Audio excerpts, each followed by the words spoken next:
एक मुख्य बात जो कारखाने लगे हुए हैं जैतारण क्षेत्र में, उसमें युवाओं के रोजगार के लिए आपने क्या प्रयास किया या आगे क्या प्रयास है? जिस दिन से मैं चुन के विधानसभा में गया था, चुनाव से पहले हमारे युवा साथियों से हमारी बात भी हुई थी। यहाँ 3 प्लांट पहले से संचालित थे, चौथा प्लांट अभी लगा है। पहले दिन से मैंने नमस्कार, आप देख रहे हैं आपनो प्रदेश राजस्थान और मैं हूं आपके साथ विष्णु उपाध्याय। जैसा कि आप देख सकते हैं हमारे बीच है माननीय विधायक महोदय जैतारण विधानसभा क्षेत्र से अविनाश जी गहलोत। करेंगे बात इनसे प्रदेश की राजनीति को लेकर। आगामी विधानसभा चुनाव भी नजदीक है और सभी पार्टियां अपने अपने दल बल के साथ अपना शक्ति प्रदर्शन भी दिखा रही है आगामी विधानसभा चुनाव को लेकर। माननीय विधायक महोदय से बात करेंगे। जी नमस्कार। नमस्कार। जी सबसे पहले आपका व्यक्तिगत परिचय जानना चाहेंगे। वैसे तो आप विधायक हैं यहाँ के, लेकिन जनता को एक बार अपना व्यक्तिगत। देखिए, पिछले 5 वर्षों से इस क्षेत्र का विधायक होने का गौरव मुझे मिला है। तो पूरे क्षेत्र की जनता में मेरे नाम से परिचय है। मैं साधारण परिवार से आता हूँ, इसी जैतारण की मिट्टी से पला बड़ा हूँ, इसी जैतारण से मेरी शिक्षा प्राप्त हुई है और लगातार पिछले 15 सालों से मैं सार्वजनिक जीवन में सक्रिय हूं। तो मुझे लगभग सारे लोग जानते हैं, लेकिन फिर भी आपके चैनल के माध्यम से जो लोग आपका चैनल देख रहे हैं, मैं उनको निवेदन करता हूं कि मैं जैतारण से अविनाश गहलोत, विधायक भारतीय जनता पार्टी पाली। जी शिक्षा के बारे में कुछ बताना चाहेंगे, अपनी शिक्षा?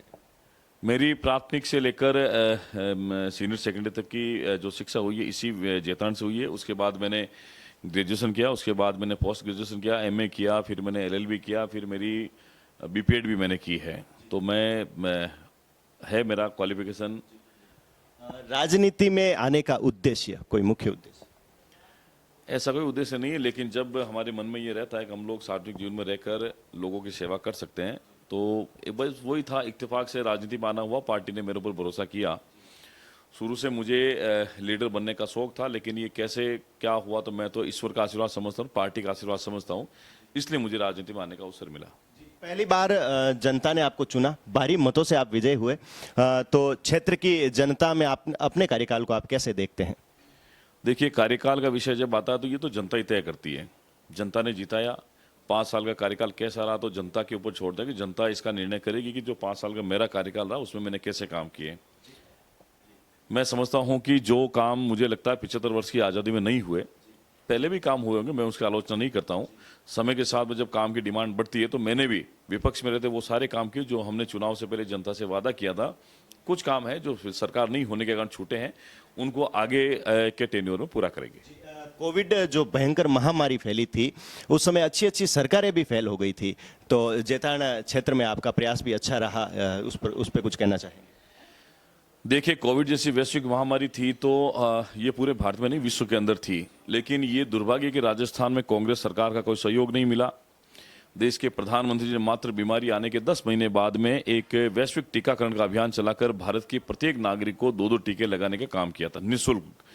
लेकिन राजस्थान सरकार ने जो प्रधानमंत्री मोदी जी के फंड से जितना भी ऑक्सीजन सिलेंडर थे, ऑक्सीजन कंसंट्रेटर थे, ऑक्सीजन जो जितने इक्विपमेंट थे, उसको उपयोग भी नहीं कर पाई हुआ, जो ऐसे कैसे पड़े थे। लेकिन जब कोविड का जब जो हालात हुए थे, मैं समझता हूँ उसमें हमारे जितने स्वयंसेवी संस्था थे, चाहे वो RSS के कितने भी संगठन हो, सेवा भारती हो, चाहे विश्व हिंदू परिषद हो, चाहे बजरंग दल हो, चाहे भारतीय जनता पार्टी, ये लोग नहीं होते तो देश का हाल बुरा होता, तो हमारे राजस्थान का हाल भी बुरा होता। क्योंकि सरकार तो उसमें होटलों में कैद थी, वर्चस्व की लड़ाई थी, कुर्सी की लड़ाई थी।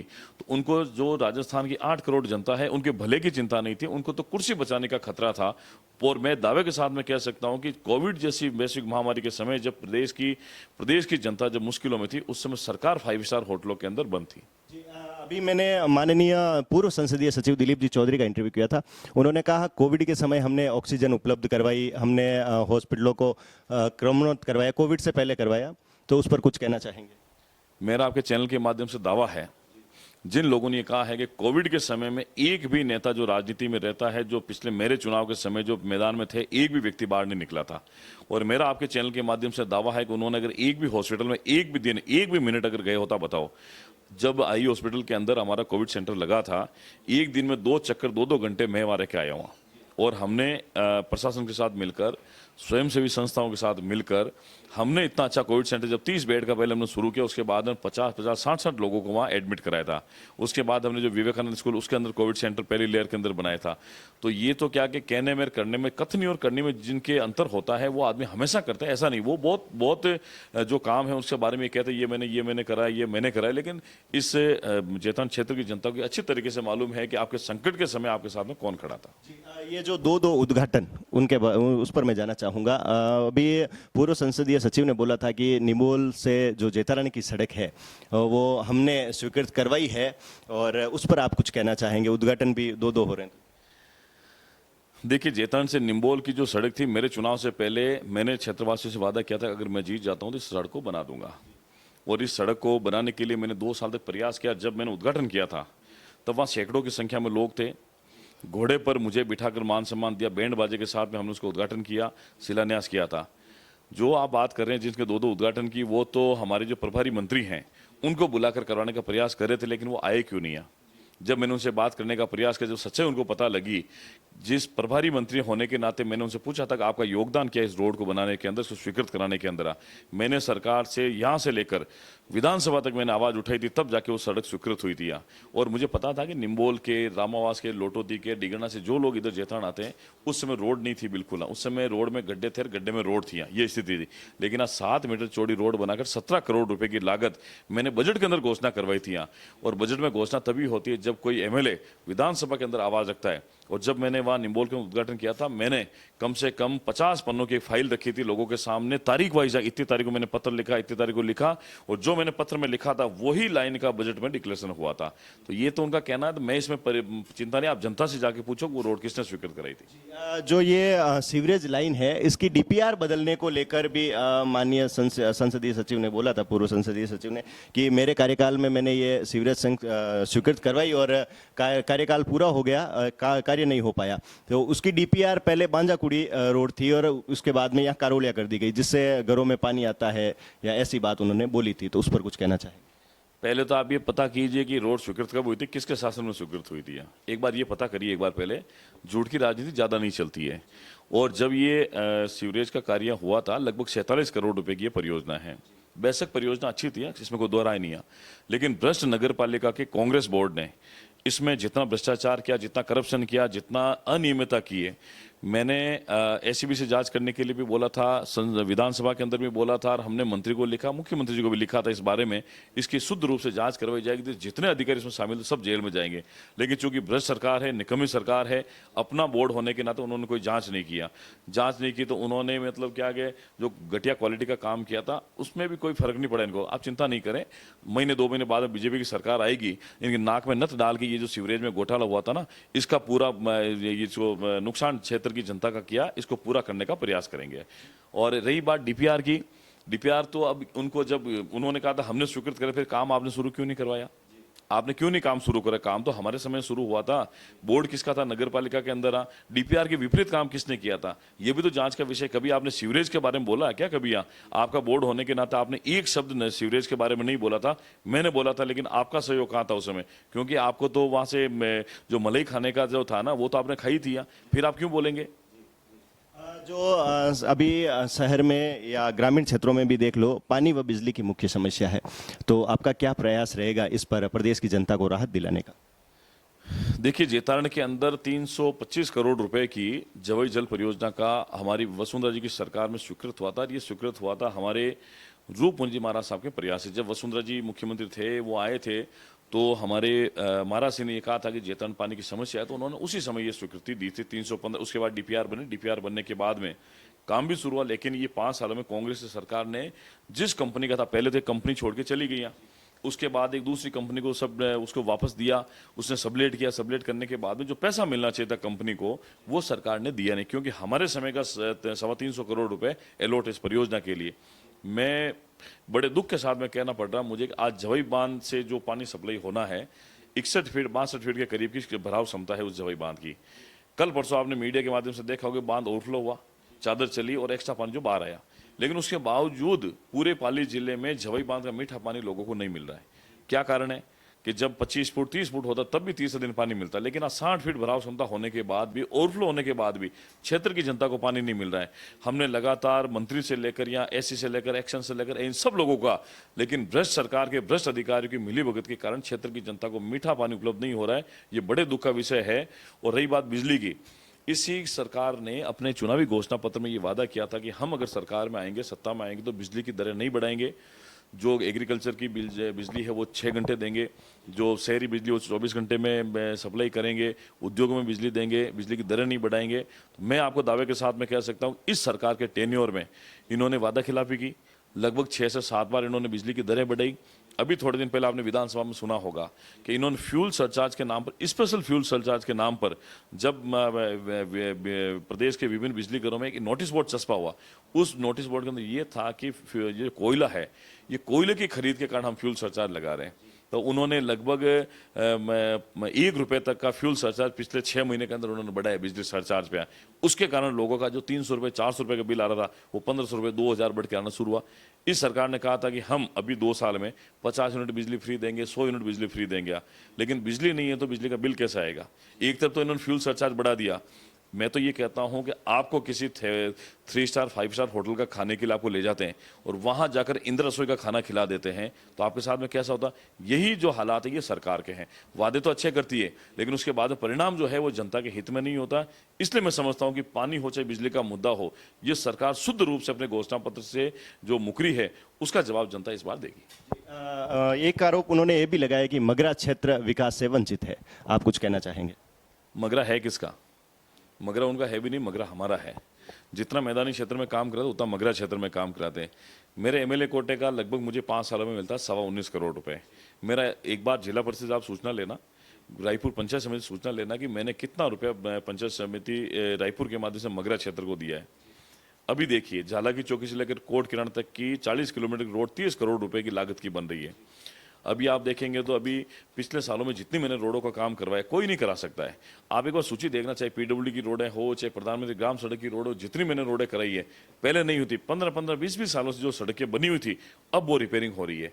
तो मैं समझता हूँ कि उसमें अपग्रेडेशन भी हमने करवाया। जो 375 की थी चौड़ाई की, हमने उसको 5.5 मीटर कराया। ये कौन करवा था? मगरे में जाके एक बार सरपंचों से पूछो, आम आदमी से पूछो ना एक बार, उनके क्या विचार है। ये घर के अंदर बैठ कर ये इस तरीके से आरोप लगाना आसान है। कभी मगरे का दौरा करके देखो एक बार। कल आपने देखा होगा परिवर्तन यात्रा में हजारों की संख्या में लोग आए थे। मगरे वाले नहीं थे क्या? लोग अपना घर परिवार छोड़कर ऐसे ही अपने खर्चे से, अपने साधन से कोई नहीं आता है। हमने विश्वास जीता है मगरे वालों का, इसलिए वो लोग आए थे। और मुझे पूरा विश्वास है कि कांग्रेस तो मगरे से मुक्त थी और मुक्त ही रहेगी। पार्टी में जो बिखराव है बीजेपी में, उस पर क्या कहना चाहेंगे आप, अनुशासन पर? देखिए, ऐसा कुछ भी नहीं है। पार्टी के अंदर बिखराव नाम की कोई चीज नहीं है। जब भी चुनाव आते हैं तो जो आकांक्षी कार्यकर्ता होते हैं उनके मन में चुनाव लड़ने की जो महत्वाकांक्षा होती है वो होनी भी चाहिए। मैं समझता हूँ लोकतंत्र में शुद्ध रूप से बाबा साहब अंबेडकर का कहा हुआ है, लोकतंत्र में जब तक आप लोग आगे नहीं आओगे, राजनीति में सेवा का जो भाव पैदा नहीं करोगे, तो जनता की सेवा हम लोग कैसे करेंगे? ये भारतीय जनता पार्टी के प्रति बढ़ता हुआ जनादेश है, बढ़ता हुआ आधार है और जनता के बीच लोकप्रियता है। सबको लगता है, किसी को जाकर पूछ लेंगे आप तो सब ये कहेंगे कि नहीं, आने वाले समय में राजस्थान में भारतीय जनता पार्टी की सरकार बनेगी। तो एक कार्यकर्ताओं के अंदर उत्साह है और इसी उत्साह के कारण हर लोग टिकट मांग रहे। बिखराव स्थिति नहीं है, ये तो कार्यकर्ताओं के मन में जोश है, जिसके कारण लगता है जब जिस व्यक्ति को टिकट मिलेगा, पार्टी का सिंबल जिसके साथ होगा, हम सब लोग मिलकर साथ में जुड़कर उसको जिताएंगे। बिल्कुल, शीर्ष नेतृत्व से इस बारे में कुछ बात हुई? ये हमारा पार्टी का सिद्धांत है। इसमें छोटे से छोटे कार्यकर्ता से लेकर बड़े से बड़े पद वाले व्यक्ति के पास में यही एक, हमारी पार्टी व्यक्ति के साथ में काम नहीं करती है। हमारी पार्टी जो भारतीय जनता पार्टी, ये विचारों के साथ में काम करती है।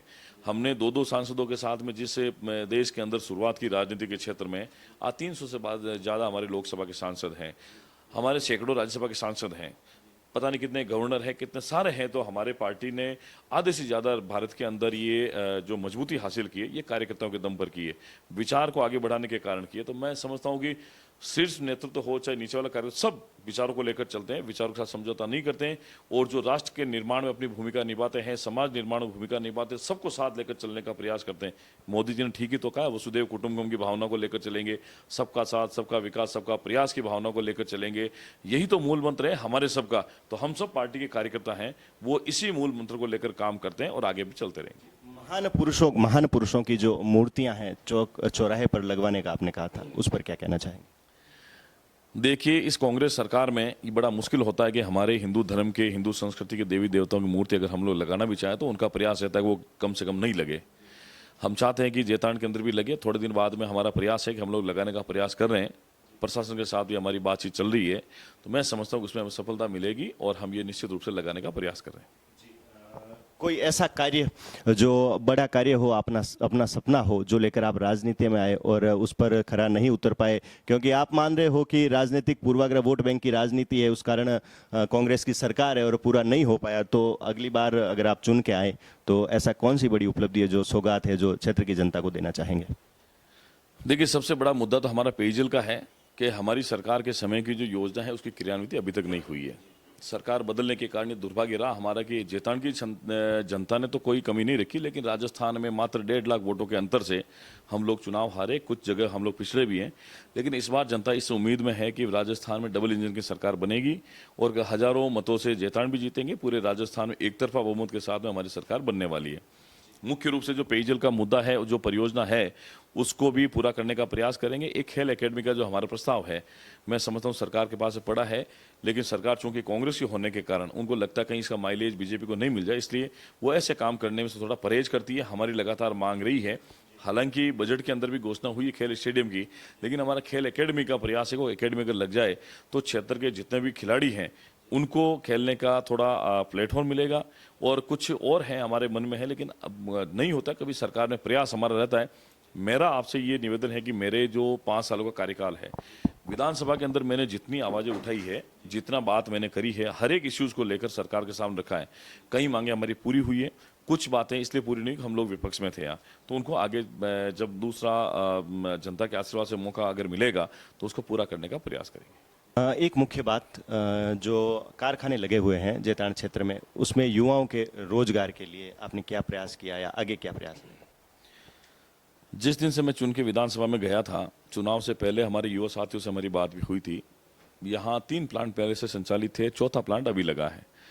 पहले दिन से मैंने इन फैक्ट्रियों के खिलाफ में आवाज़ उठाना शुरू किया और मेरा एक दावा है, मेरा चैलेंज है, एक भी मेरे से पहले विधायक ने अगर इन फैक्ट्रियों के खिलाफ में कोई युवाओं के लिए आवाज़ उठे तो मुझे बताना, सबूत बताना एक बार। मैंने विधानसभा से लेकर सड़क तक संग्राम किया है, इनके खिलाफ में युद्ध लड़ा है। एसडीएम कोर्ट के बाद न्यूको के खिलाफ मैंने धरना दिया था, अभी अल्ट्राटेक के बाहर मैंने धरना दिया था, अंबुजा के खिलाफ मैंने बोला है, श्री के खिलाफ मैंने बोला है। हमारा प्रयास ये है कि फैक्ट्री चले, फैक्ट्री से रोजगार मिले, रोजगार से हमारे घर परिवार चले, हमारे जो गरीब लोग हैं, जो माइनिंग इफेक्टेड जो लोग हैं, उनके परिवार चले। मैंने कहा, लेकिन मैंने पहले ही बताया ना, विपक्ष में होने के नाते सरकार फैक्ट्री वालों को अपने दामाद की तरह इस्तेमाल करते हैं, उनको ऐसा व्यवहार करती है। इसलिए एक तरफ फैक्ट्री है, एक तरफ जनता है।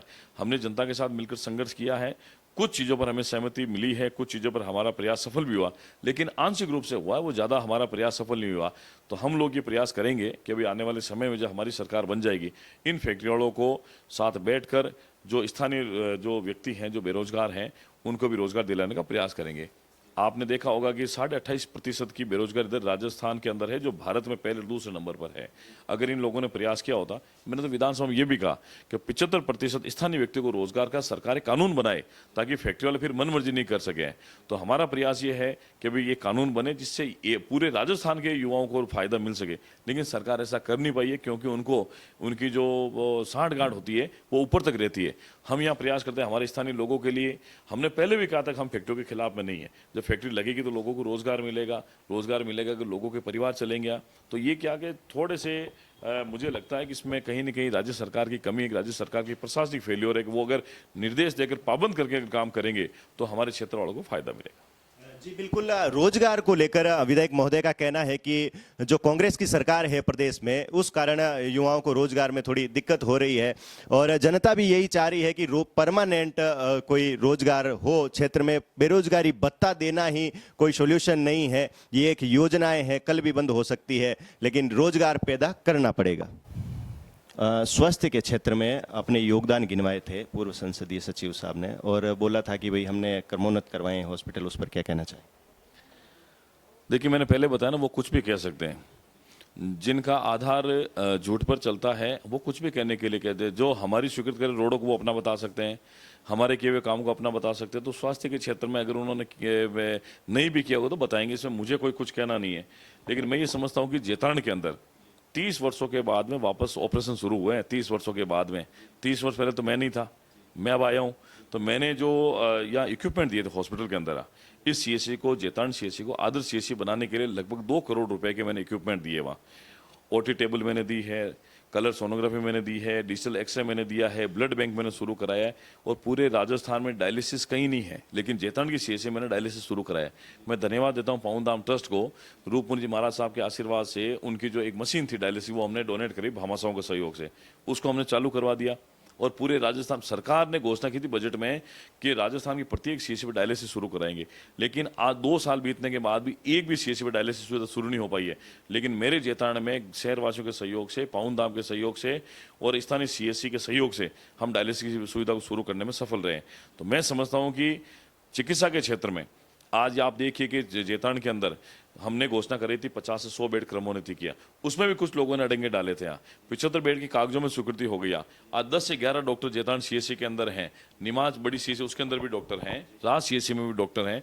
तो डॉक्टर के मामले में हमने लगातार प्रयास किया, कहीं खाली नहीं है और कुछ खाली है, जीएनएम के पद खाली है, एएनएम के सरकार के पास, ये तो काम सरकार का नियुक्ति का, तो ये तो चिंता सरकार को करनी चाहिए, वो क्या करे। हमने तो हमेशा प्रयास किया है। और जितनी भी सुविधा आज हमारे जेतान सीएससी की आउटडोर है 600 से 700 के करीब, और इतने स्पेशलिस्ट डॉक्टर वहाँ लगे और किसी सीएससी में नहीं है।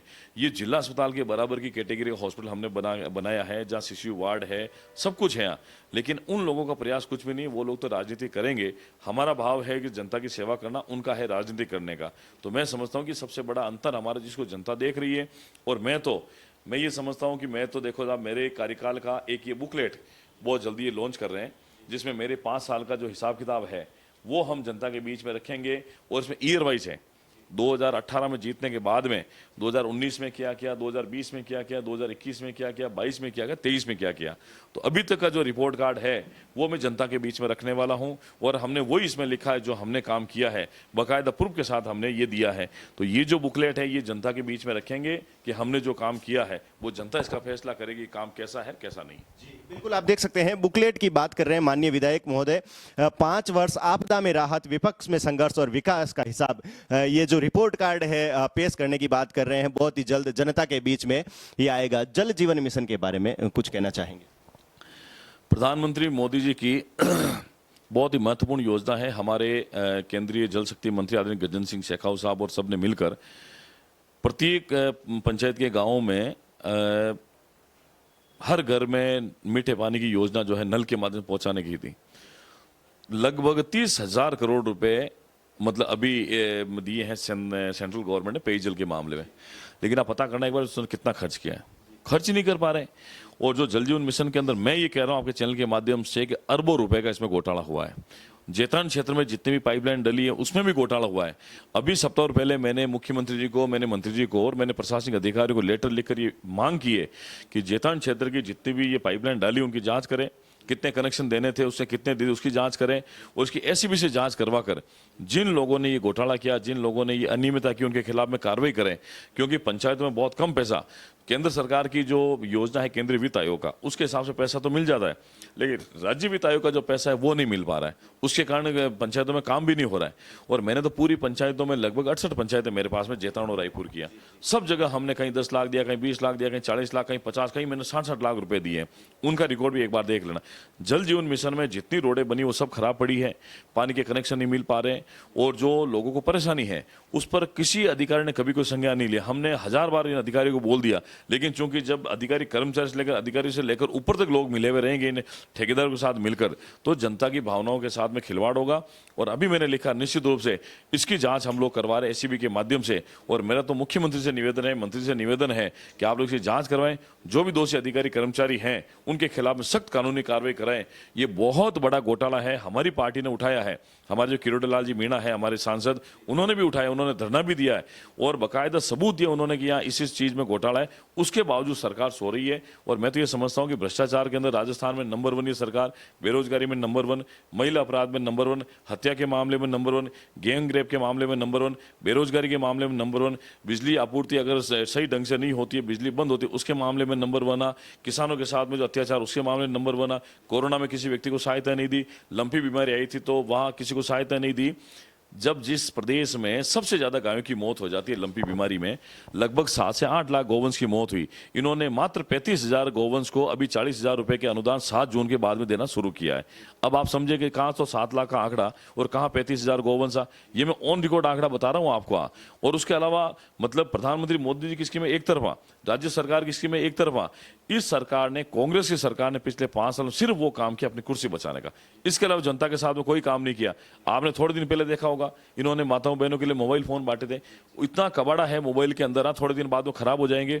और जब लोगों से पूछा था कि भाई ये मोबाइल हम दे रहे हैं आपको, वोट किसको दोगे, उन्होंने कहा मोदी जी को देंगे। उन्होंने कहा था कि भाई अगर मोबाइल कांग्रेस सरकार ने दिया तो उन्होंने कहा था वापस ले जाओ मोबाइल को, हम तो वोट मोदी जी को देंगे। इस प्रकार के लोग लुभावने वादों से ये जनता कभी उनके झांसे में नहीं आएगी। पिछली बार हमने ये परिणाम देख लिया था, किसान कर्ज माफी का, बेरोजगारों को रोजगार भत्ते का जो वादा किया, बिजली की दरों को नहीं बढ़ाने का वादा किया था, उसके बावजूद ये जो सरकार मुकरी थी। और ये जो कम मार्जिन से सरकार तो बना ली थी, लेकिन जनता ने जो परिणाम देखा था, ये आने वाले समय में कई वर्षों तक कांग्रेस राजस्थान में सत्ता में नहीं आ पाएगी। प्रधानमंत्री मोदी जी के नेतृत्व में राजस्थान में डबल इंजन की सरकार बनेगी, जनता की अपेक्षाओं पर खरा उतरेंगे और जो जो काम जनता के हित के जो कांग्रेस सरकार के समय नहीं हुए, वो आने वाले समय में करेंगे। बिल्कुल, आप भ्रष्टाचार के आरोप भी कांग्रेस सरकार पर लगा रहे हैं माननीय विधायक महोदय। आप देख सकते हैं जनता की, प्रदेश की जनता को कुछ संदेश देना चाहेंगे अपने जेतारन की जनता? देखिए, मैं तो ये कह रहा हूं कि अभी राजस्थान की भ्रष्ट निकम्मी तानाशाही सरकार के खिलाफ में भारतीय जनता पार्टी के प्रदेश नेतृत्व के आह्वान पर पूरे राजस्थान में परिवर्तन यात्रा चल रही है 4 अलग अलग कोनों से। कल उसी संदर्भ में हमारे विधानसभा क्षेत्र में भी यात्रा आई थी, हजारों की संख्या में लोग थे। उन्होंने, अब मैं ये कह रहा हूं जनता की तरफ से कि जनता इस बात के लिए तैयार बैठे कि कब चुनाव आएंगे और कब हम इस कांग्रेस सरकार उखाड़ कर फेंकेंगे। पिछली बार में 12,000 से अधिक मतों से जीता था, इस बार ये मार्जिन 25,000 से ऊपर रहेगा कि पार्टी के प्रत्याशी जो भी होंगे कमल का फूल लेकर, जो भी हमारे विधानसभा क्षेत्र में आएगा उसके साथ में सब कार्यकर्ता मिलकर इस कांग्रेस सरकार को उखाड़ कर फेंकेंगे। और हमारा प्रयास ये रहेगा कि राजस्थान के अंदर अधिक से अधिक सीटें हम लोग जीतें, कांग्रेस सरकार उखाड़ कर फेंके। ये हिंदू विरोधी सरकार है, ये सनातन धर्म की विरोधी सरकार है, आम जनता के खिलाफ में है, महिलाओं के खिलाफ में, युवाओं के खिलाफ में, व्यापारी के खिलाफ में, बड़े बुजुर्गों के खिलाफ में और प्रत्येक जाति धर्म वर्ग के बीच में जो भेदभाव करने का काम करती सरकार करती। तुष्टीकरण की राजनीति के कारण एक वर्ग विशेष को खुश करने के लिए अधिकतम बहुसंख्यक हिंदू समाज को नाराज कर इन लोगों ने अपना जो राजनीतिक रोटियां सेकी है। मैं समझता हूं कि कभी भी आने वाले समय में कांग्रेस का मतलब जनाधार नहीं होगा, इसका सूपड़ा साफ होगा और राजस्थान सहित पाली जिले से जेतान के अंदर भी भारतीय जनता पार्टी का कमल खिलेगा। ये थे हमारे बीच में माननीय विधायक महोदय अविनाश जी गहलोत, जेतान विधानसभा क्षेत्र 116 से।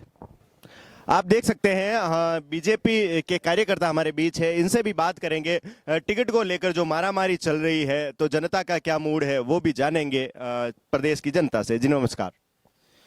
मेरा नाम रतनलाल गुजर है, गाँव अनेरी है, पोस्ट गुटीवास, तहसील रायपुर है और हमारा विधानसभा क्षेत्र लगता है। और इसमें विधानसभा क्षेत्र में हमारे श्रीमान अविनाश जी गहलोत ने जितना विकास कराया है, अभी तक कोई मंत्री भी बने, विधायक भी बने, सब कुछ बने, मंत्री संतरी सब कुछ बने, मगर ऐसा संतुष्टि जनता के बीच में साहब के अलावा किसी ने भी नहीं लाई। सभी युवाओं को रात की 12 बजे फ़ोन करते थे तो भी युवा फ़ोन उठाते हैं, कभी भी युवाओं के जवाब देते हैं और सभी का काम करते हैं और सबका विकास के लिए कभी भी कोई भी समस्या नहीं आई। हमारे भी गाँव में रोडें बनी, जैसे ग्राम पंचायत हमारे बुटीवास से लेके भीमगढ़ तक रोड का कितनी सालों से कादा कीचड़ हो रहा है, उन्हीं तक कादा कीचड़ हो रहा है, उसको अभी साहब ने उसका शुभारंभ किया और अभी उसका काम चल रहा है और रोड बन रही है और काम चालू है उसका। जी बिल्कुल, ये थे हमारे बीच में शहरवासी। और आप कुछ कहना चाहेंगे, टिकट किसको मिलना चाहिए? प्रथम दृष्टि ये सोच मेरी ये है, क्योंकि आज भारत को एक युवा जागृति के लिए युवा की जरूरत है और अविनाश जी से बढ़ के, और आप सभी लोग देख रहे हैं, जेतान विधानसभा क्षेत्र वाले सभी क्षेत्रवासी देख रहे हैं कि जब से अविनाश जी गहलोत एमएलए बने हैं तब से इस एरिया में भाजपा की लहर को अगर मजबूत किया और जातिवाद से हटके अगर किसी ने राजनीति करके इस जेतान विधानसभा में भाजपा के वोट मजबूत किए हैं तो मात्र और मात्र अविनाश जी गहलोत। टिकट किसको मिलना चाहिए? टिकट अविनाश जी गहलोत को मिलना चाहिए। बिल्कुल बिल्कुल बिल्कुल। आप? टिकट अविनाश जी को मिलना चाहिए। अच्छा नेता है, नया नेता है और अच्छा आदमी है और गांव में पूरा काम कराता है और इसलिए उनको टिकट मिलना चाहिए। शुभ नाम आपका? मेरा नाम मानक देवासी है, गांव बांजोकड़ी का रहने वाला हूँ, तहसील जेतान है। विकास कार्यों से संतुष्ट है विधायक महोदय? बिल्कुल, बहुत काम अच्छा किया उसने। आप? शुभ नाम आपका? मेरा शुभ नाम ओम प्रकाश माली है, ग्राम बांजागुड़ी है। विधायक साहब ने बहुत ज़्यादा काम किया है। हर गांव में, हर पंचायत में अच्छा विकास किया है। हर आम आदमी से, युवक से, सबसे जुड़ाव अच्छा रहा है। टिकट किसको मिलना चाहिए? टिकट अविनाश गहलोत को मिलना चाहिए, यही है दावेदार। किसको मिलना चाहिए? अभी जब अविनाश जी। हाँ, और रतनलाल नाम है आप देख सकते हैं स्थानीय शहरवासी भी है, आप देख सकते हैं बीजेपी कार्यालय में जी, इनसे बात करेंगे। जी नमस्कार। नमस्कार। नमस्कार सर। शुभ नाम आपका? धर्माराम गुजर है सर। जी, विधायक महोदय के कार्यकाल को कैसा देखते हैं, किस प्रकार रहा कार्यकाल? बहुत अच्छा रहा सर। टिकट किसको मिलना चाहिए इस बार? अविनाश जी गहलोत को मिलना चाहिए। नमस्कार। नमस्कार सर। शुभ नाम आपका? मेरा सोपाल गुजर। कैसा कार्यकाल रहा विधायक महोदय का, किस आपकी नज़र में? बहुत ही अच्छा रहा और शानदार है। हम इनको आइडल मानते हैं, आदर्श राजनीति में। बिल्कुल। आप? सर नमस्कार, मेरा नाम ओम प्रकाश गुजर है और विधायक जी का कार्यकाल जेतान में सबसे, आज से पहले जो भी विधायक बने उनसे सबसे अच्छा कार्यकाल इनका रहा है। आप? हनुमान राम गुजर खेड़ा रास, बहुत अच्छा कार्यकाल रहा है 5 साल में, और आने वाले टाइम में यही विधायक बनेंगे। बिल्कुल। आप कुछ कहना चाहेंगे विधायक महोदय के कार्यकाल को लेकर? जो भी है वो 5 साल के अंदर बहुत अच्छा कार्यकाल करे थे, और जो सड़कों पे काम किया था, और जो जनप्रतिनिधि जो पानी की सुविधा है, जो कोई भी सुविधा है, बहुत अच्छा काम किया है। और अब की बार अविनाश जी गहलोत ही रहेंगे विधायक। जी बिल्कुल। आप देख सकते हैं शहरवासी हमारे बीच में मौजूद है। जी नमस्कार। नमस्ते सर। जी किस प्रकार रहा विधायक महोदय का कार्यकाल आपकी नज़र में? मैं 40 साल का हो गया, ऐसा विधायक मैंने कभी मेरी ज़िंदगी में नहीं देखा। 30 साल इससे पहले भी बड़े बड़े कद्दावर नेता। नाम आपका? मनीष शर्मा है मेरा नाम जी।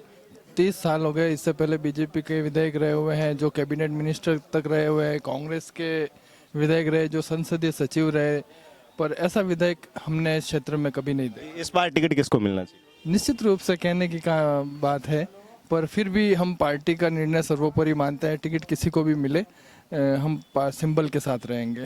जी बिल्कुल। आपकी नज़र में विधायक महोदय का कार्यकाल अच्छा रहा, ये थे? नमस्कार जी, विष्णु जी नमस्कार। बहुत बहुत बधाई आपको। जी राजस्थान जी कैसा रहा विधायक महोदय का कार्यकाल आपकी नज़र में?